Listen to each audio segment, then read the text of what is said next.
যদি প্রতিযোগিতা করতে হয় এই দুনিয়ার তাকাফুর, আল্লাহ তাআলা সূরা তাকাফুরের প্রথম কয়েকটি আয়াত আপনি যদি পড়েন, আল্লাহ তাআলা বলেন এই দুনিয়ার জীবনটা কি, আলহাকুমুত তাকাফুর, আলহাকুমুত তাকাফুর।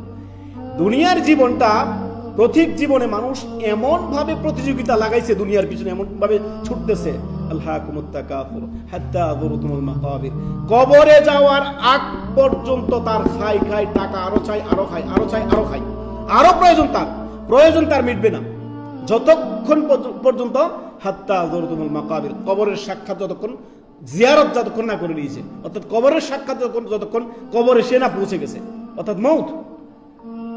তো আমাদের আজকে এমন অবস্থা হয়ে গেছে, দুনিয়া যদি প্রতিযোগিতা করতে হয় তাহলে দুনিয়া হবে নেক আমলের প্রতিযোগিতা। কি হবে?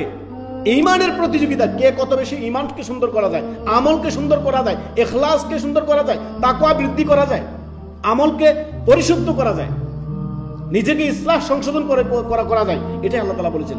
দুনিয়ায় আমরা জানছি যে আমরা টাকা পয়সার প্রতিযোগিতা করি, দুনিয়া আমরা ধন সম্পদের প্রতিযোগিতা করি, ঘর বাড়ি কে কত সুন্দর বানাইতে পারি প্রতিযোগিতা করি, ছেলে সন্তান কে কত আপনার বড় উচ্চ ডিগ্রিধারী বানাইতে পারি সে প্রতিযোগিতা আমরা করি।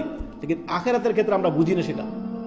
ঈমান দিয়ে আপনার জীবন পরিপূর্ণভাবে সাজাবেন, নেক আমল সৎকর্ম দিয়ে আপনার জীবন আপনি পরিপূর্ণভাবে সাজাবেন। ঠিক তেমনি করে আপনি ইলমের